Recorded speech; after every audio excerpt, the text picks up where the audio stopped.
Well, in this video, we are going to study about the term accuracy, precision of instruments and errors in measurement.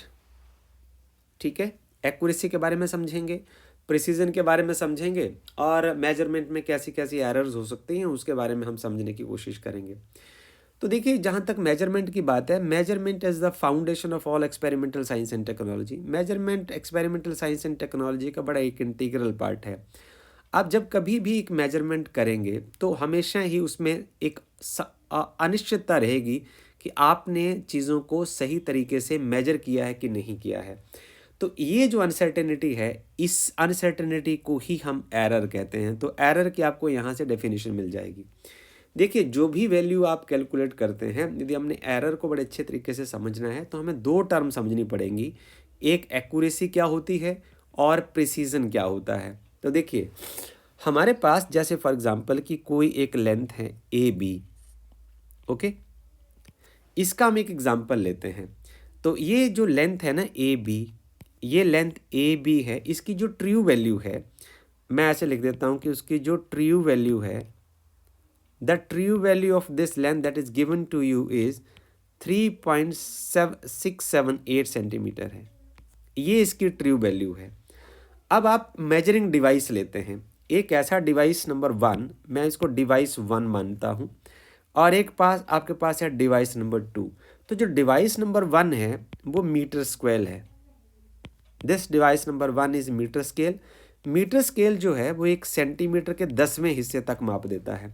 Means उसका जो least count है वो 1 millimetre है। अब इसके साथ जब आपने इसी स्केल को मापा, जिसकी जो ट्रू वैल्यू है वो 3.678 मेजर करने के बाद आना चाहिए, पर इस स्केल से जब आपने एक मीटर स्केल से मापा तो आप इसको माप सके 3.5 सेंटीमीटर तक। ओके, अब आप जरा देखिए कि आप कितना पीछे रह गए इससे। आपको मापना था 3.678 और आपने मापा इस लेंथ को 3.5 सेंटीमीटर तक। तो देखिए, इतना डिफरेंस रह गया। You are short of this much centimetres.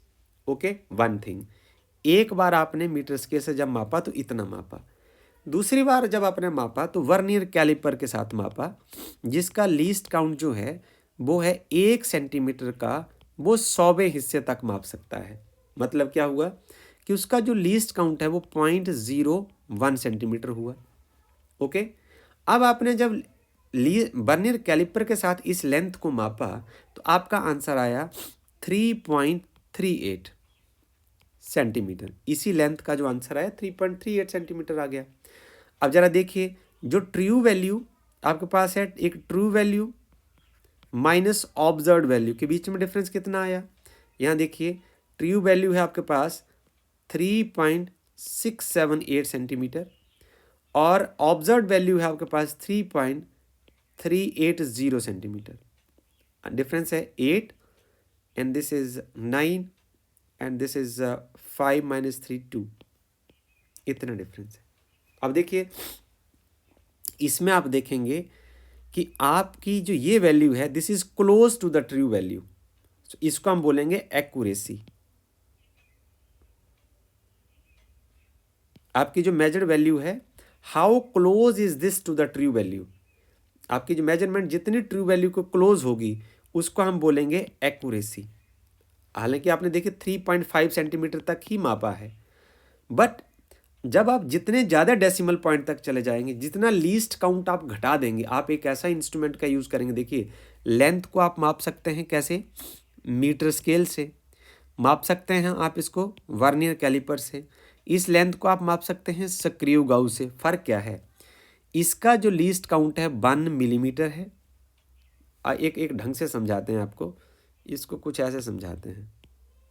देखिए, हमारे पास 3 मेजरिंग डिवाइस हैं। कौन कौन सा? एक आपके पास डिवाइस है नंबर 1 मीटर स्केल, पहला डिवाइस समझने की कोशिश करना है। एक डिवाइस है मीटर स्क्वेयर, दूसरा जो डिवाइस है वो है वर्नियर कैलिपर, तीसरा जो डिवाइस है वो है स्क्रू गाउस। अब इन तीनों से ही लेंथ मापी जा सकती है। लेंथ हमारे पास क्या है 3.678, जो लेंथ है वो है 3.678 सेंटीमीटर। अब जो मीटर स्केल मापेगा ये कैसे मापेगा, ये 1 सेंटीमीटर का 10वां हिस्सा मापेगा। इसका जो लीस्ट काउंट है वो हुआ 0.1 सेंटीमीटर, राइट। इसका मतलब यदि ये मापेगा तो कहाँ तक माप देगा, ये इसमें से 3.6 सेंटीमीटर तक माप सकेगा, आगे नहीं बता पाएगा, 7-8 को नहीं लिख पाएगा। दूसरे से देखिए, जो वर्नियर कैलिपर है ये 1 सेंटीमीटर के 100वें हिस्से तक माप देगा, मतलब इसका जो लीस्ट काउंट है वो होगा 0.01 सेंटीमीटर। ओके, इसका मतलब यदि इस लेंथ को हमने मापना हो तो ये इसको माप सकता है 3.67 सेंटीमीटर तक। ओके, यदि आप स्क्रू गाउस से इसको मापेंगे तो वो माप देगा 1 सेंटीमीटर के 1000वें हिस्से तक, मतलब उसका जो लीस्ट काउंट हुआ वो हुआ 0.001 सेंटीमीटर। यदि आप इसको इसके साथ मापेंगे तो आप इस लेंथ को इस एक्यूरेसी तक माप सकते हैं। अब आपको बात समझ आ गई। This is called precision. Precision shows that, this means that screw gauge is more precise than vernier caliper, vernier caliper is more precise than meter scale. So अब आपको इस बात को समझ जाना है कि प्रिसीजन मतलब कितनी एक्यूरेसी तक आप कितने लीस्ट काउंट तक आपकी मशीन जो है वो जाती है और इसको क्लोज मापती है, right. So this is all about the accuracy and precision.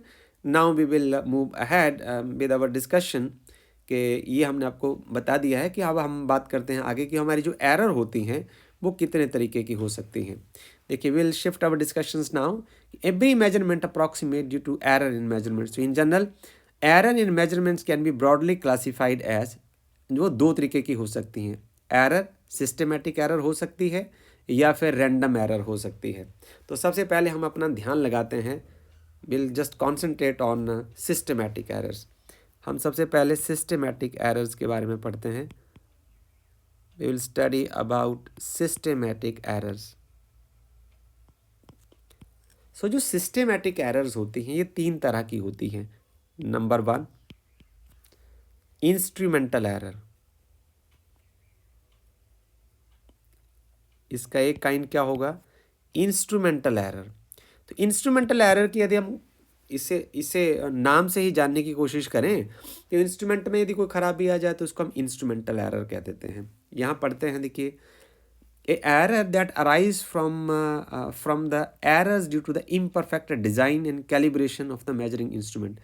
आपके मापने वाले जो इंस्ट्रूमेंट है वो कितना इम्परफेक्ट डिज़ाइन किया हुआ है, उसके डिज़ाइन करने में कितनी गलतियाँ हैं या उसके कैलिब्रेशन में कितनी गलतियाँ कर दी हैं। तो आप यदि सही भी मापेंगे तो आपका इंस्ट्रूमेंट ही गलत रीडिंग दे देगा, तो उसकी 0 एरर में कोई खराबी तो नहीं है। तो जब इंस्ट्रूमेंट में कोई खराबी हो तो उससे जो मापने में एरर आती है उसको हम इंस्ट्रूमेंटल एरर बोलते हैं। उदाहरण के लिए हम बात करें तो आपके पास एक टेम्परेचर ग्रेजुएशन है, थर्मोमीटर। अब आपने एक थर्मोमीटर के ऊपर मार्क लगाए हैं। अब कंपनी ने यदि मान लो कि उसमें गलत मार्क लगा दिए हैं तो ये हो सकता है कि वो 100 डिग्री सेल्सियस की रीडिंग जो वो 104 डिग्री सेल्सियस जो है वो मेजर कर ले। वर्नियर कैलिपर में क्या होता है, वर्नियर कैलिपर में यदि 0 मार्क जो है वो मेन स्केल और वर्नियर स्केल का कॉन्साइड नहीं करता तो आपकी रीडिंग गलत आएगी। तो ये भी इंस्ट्रूमेंट में खराबी की वजह से है। सो यदि हमें एक तीसरा उदाहरण हम दे देते हैं आपको, एक और बुक में अच्छा लिखा है कि यदि मान लो आप मीटर स्केल का इस्तेमाल करते हैं और उसके साइड के जो यदि नंबर ही वो साफ़ हो गए हैं तो वो इंस्ट्रूमेंट में खराबी की वजह से वहाँ फिर रीडिंग आपकी गलत आएगी। ऐसी एरर को हम बोलते हैं सिस्टेमैटिक एरर, और उसका सब पार्ट जो है this is called instrumental error. Okay, the second part of it is, the second part of this is imperfection in experimental technique. दूसरा पार्ट है imperfection in experimental technique.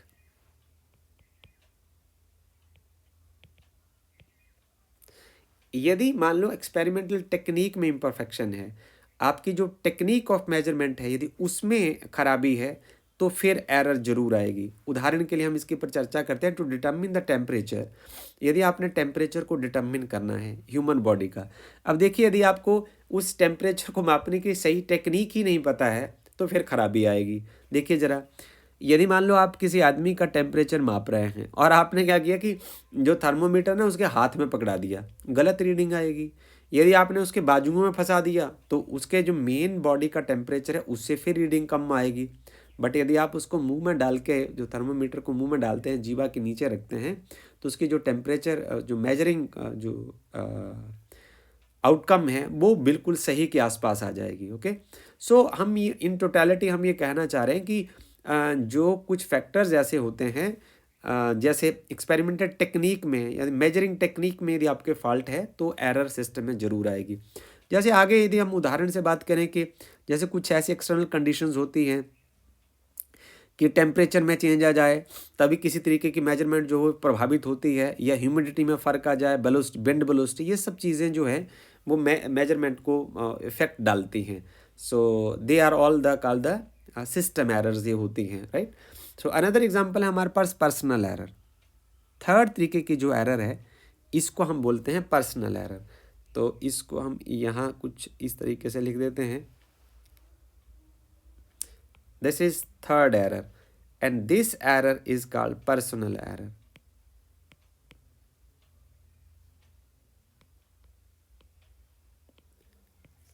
Personal error का मतलब कि जैसे हो सकता है कि एक आदमी किसी लेंथ को, वॉल्यूम को, टेम्परेचर को, किसी और फिजिकल क्वांटिटी को सही माप रहा हो। अब दूसरे आदमी ने को जब आपने मेजरिंग डिवाइस दिया तो उसमें उसने खराबी कर दी मापने में।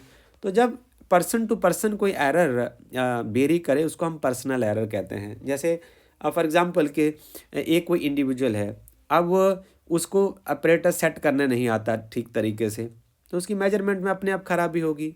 या वो उसमें केयरलेसनेस का एक अवगुण है तो तब भी उसकी जो मेजरमेंट में खराबी होगी। उसको ऑब्जर्वेशन लेने के टाइम में वो ज़्यादा सीरियस नहीं होता तो ख़राब ऑब्जर्वेशन लेगा। और उसने प्रॉपर प्रिकॉशंस को नहीं पढ़ा है, मेजरमेंट से लेने से पहले जो प्रिकॉशंस की ज़रूरत होती है उसको यदि ढंग से नहीं पढ़ा, गलत रीडिंग आएगी। तो if you have by habit, यदि मान लो आपका बाय हैबिट यदि आप मान लो एक पेन को होल्ड करते हैं और उसको बिल्कुल दोनों आंखों के बीच में रखने की जगह आप किसी एक आंख की ओर रखते हैं तो उसमें पैरालैक्स की प्रॉब्लम आएगी। तो ये सब जो चीज़ें हैं ये पर्सनल एरर का पार्ट होती हैं कि पर्सन टू पर्सन वेरी करती हैं। यदि आदमी बहुत सिंसियर है और उसको प्रॉपर प्रिकॉशंस पता है, उसको मेजरिंग टेक्निक्स पता है, तो पर्सनल एरर जो है वो रिड्यूस हो जाएंगी। तो ज़रूरी नहीं है कि हमेशा पर्सनल एरर ही रहेंगी, पर इसको काफ़ी हद तक रिड्यूस किया जा सकता है। बात यदि हम करें आगे कि जो systematic errors can be minimised, अब हमने बात किया कि सिस्टमेटिक एरर्स क्या होती हैं। ये इंस्ट्रूमेंटल एरर हो सकती है, imperfection in experimental technique measuring technique हो सकती है, पर्सनल एरर हो सकती है। पर इन सब चीज़ों के होते हुए भी हम इस बात की चर्चा करेंगे कि हम इनको घटा कैसे सकते हैं। So systematic errors can be minimized, इनको आप कम कर सकते हैं by improving the experimental technique. हम एक्सपेरिमेंटल टेक्निक को इम्प्रूव करें, हम बेटर इंस्ट्रूमेंट का चयन करें, और हम रिमूविंग द पर्सनल बायस को हम चेंज करें, केयरलेसनेस को रिमूव करें। तो जहाँ तक संभव हो तो हम सिस्टमेटिक एरर्स को घटा सकते हैं। Okay, so this is all about the systematic error. Now we will move ahead with the next part of the error, that is called random errors. तो रैंडम का मतलब होता है कोई पता नहीं लगना कि कब आ जाए कब कब नहीं आए, जिग जैग टाइप होगी। तो ऐसी एरर जिनके बारे में आप गारंटी नहीं कर सकते कि हाँ ये इंस्ट्रूमेंट की वजह से है, वो कभी भी आ सकती है। सो ऐसी एरर्स को हम बोलते हैं रैंडम एरर्स। तो random errors are those error which occur irregularly, कभी भी, and hence they are random with respect to sign and size. उनका कोई निश्चित पहले साइन नहीं होगा और साइज़ डिपेंडेंट नहीं है, वो कभी भी किसी भी फॉर्म में आ सकती हैं।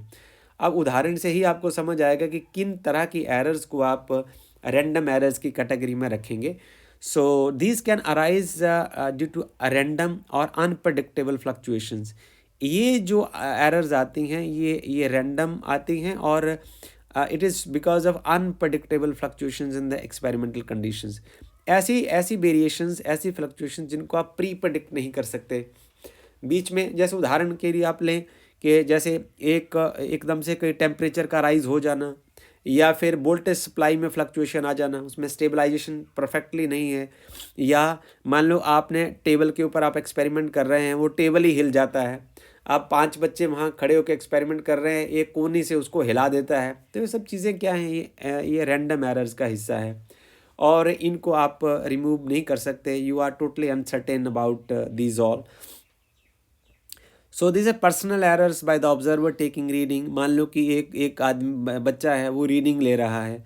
अब उसने 4, जैसे मान लो उसको 10 रीडिंग लेनी है, तो 8 रीडिंग उसने करेक्टली ले ली। अब बीच में से एक बच्चे ने चुटकुला सुना दिया, अब वो उठा के मारते मारते उसने 2 रीडिंग गलत ले दी। अब उसको क्या कर सकते हैं जी आप?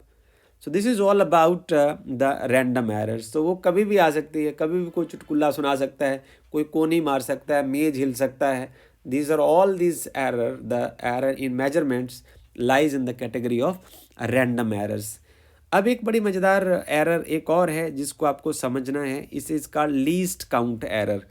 लीस्ट काउंट एरर क्या होती है, देखिए इसको हम समझते हैं। आगे हम पढ़ेंगे least count error. This is least count error. ये बड़े अच्छे तरीके से आपको समझ आ जाएगी। आपको सबसे पहले समझना होगा कि लीस्ट काउंट क्या होता है। तो लीस्ट का मतलब होता है कम से कम, काउंट का मतलब होता है मेजरमेंट, और एरर का मतलब होता है गलती। तो सबसे पहले आपको समझना है कि लीस्ट काउंट क्या होता है, एरर बाद में देखेंगे। जो लीस्ट काउंट का मतलब होता है ना, कि जो आपका मेजरिंग डिवाइस है, जो आपका मेजरिंग डिवाइस है वो कम से कम कितना मापता है, कितने कम से कम माप सकता है वो, तो उसको हम बोलते हैं लीस्ट काउंट। इसकी डेफिनेशन यहाँ बहुत सुंदर दी हुई है, आप यहाँ से डेफिनेशन को समझ सकते हैं। ये लीस्ट काउंट की डेफिनेशन है। Smallest value can be measured by the measuring instrument is called least count. यहाँ से आप डिफाइन कर सकते हैं। आगे हम चलते हैं। ऑल रीडिंग और the measured values are good only up to this value. जितनी भी आप रीडिंग लेंगे वो उसके लीस्ट काउंट तक ही करेक्ट होंगी, उसके बाद आप एश्योर नहीं कर सकते कि अगली रीडिंग जो है वो सही है। हम इस बात को उदाहरण से समझाने की कोशिश करते हैं। देखिए, अब आपके पास फॉर एग्जांपल वंस अगेन ये कोई एक रॉड है, इसकी जो 2 एंड हैं वो ए बी हैं। अब ये जो लेंथ ए बी है ना, वो है 4.659 सेंटीमीटर है। ओके, आपको लीस्ट काउंट एरर हम बताने की कोशिश करेंगे। सबसे पहले आपने चूज़ किया कि आप इसको एक मीटर स्केल से इस लेंथ को मापते हैं। You will measure firstly this length with metre scale. अब मीटर स्केल जो है ना वो 1 सेंटीमीटर के 10वें हिस्से तक मापता है, मीन्स उसका लीस्ट काउंट 0.1 सेंटीमीटर हुआ। तो इस लेंथ को यदि आप मापेंगे ना, तो आप मापेंगे इट इज़ 4.6 सेंटीमीटर तक करेक्टली। इसके बाद जो 5.9 जो आप आगे अंदाज़ा लगाएंगे वो एरर रह जाएगी। अब देख लीजिए कि लीस्ट काउंट एरर क्या होती है, कि यदि आपका मेजरिंग डिवाइस सही नहीं है, उसका लीस्ट काउंट मिनिमम नहीं है, तो आपके जो मेजरमेंट में गलती आ जाएगी, ये होगी लीस्ट काउंट एरर। फिर देखिए, यदि आप इसकी जगह वर्नियर कैलिपर का इस्तेमाल करते हैं, तो वर्नियर कैलिपर क्या करता है, 1 सेंटीमीटर के 100वें हिस्से तक करेक्ट माप देता है। तो इसका लीस्ट काउंट कितना हुआ, 0.01 सेंटीमीटर। अब इसके साथ यदि आप इस लेंथ को मापना चाहते हैं, तो ये लेंथ जो है ए बी होगा ना, तो इसको, इस लेंथ ए बी को आपका वर्नियर कैलिपर 4.65 के आसपास तो ठीक माप देगा, बट जो अगली वैल्यू होगी उसमें अनसर्टेनिटी रह जाएगी, यहाँ अनसर्टेनिटी होगी, और यहाँ इस केस में क्या होगा, अगली 2 वैल्यू में अनसर्टेनिटी होगी। ओके, और यदि आप स्क्रू गाउज का इस्तेमाल करते हैं, तो स्क्रू गाउज जो है वो 1 सेंटीमीटर के 1000वें हिस्से तक सही माप देगा। तो उसका लीस्ट काउंट क्या होता है, लीस्ट काउंट उसका होता है 0.001 सेंटीमीटर। तो यदि आप इसका इस्तेमाल करते हैं, तो इस डिवाइस की जो लेंथ है वो 4.659 सेंटीमीटर मेजर की जा सकती है। अब आप यहाँ देखें कि जो ये एरर होगी, ये लीस्ट काउंट एरर है, और ये एरर जो है ये भी लीस्ट काउंट एरर है। And least count error in this case is 0. तो यहाँ नहीं है लीस्ट काउंट एरर. ओके, तो this is the way how you have to understand the least count error. तो हमें इन सब इंस्ट्रूमेंट्स में ये ध्यान रखना होता है कि लीस्ट काउंट एरर को हम तब बढ़ा सकते हैं यदि हमारी प्रिसीजन ज़्यादा होगी. जैसे लंबाई को आप मीटर स्केल से भी माप सकते थे, आप इसको वर्नियर कैलिपर से भी माप सकते थे, पर यदि हमने इसको प्रिसीजन बढ़ाना है, इसको ज़्यादा प्रिसाइज मापना है, तो हमें स्क्रू गाउज लेना पड़ेगा. ओके, तो जब हमारा अपना जो मेजरिंग डिवाइस होता है उसकी प्रिसीजन ज़्यादा होती है तो एरर घट जाती है. ओके, हम एक्सपेरिमेंटल टेक्निक का जो है उसको इम्प्रूव कर सकते हैं, लीस्ट काउंट एरर को घटा सकते हैं, फिर जो पर्सनल एरर्स हैं उनको हम घटा सकते हैं. So these are based to measure the a quantity correct to the true value, right? So I hope that you have understood all about these systematic error, random errors, least count error as well. Thank you.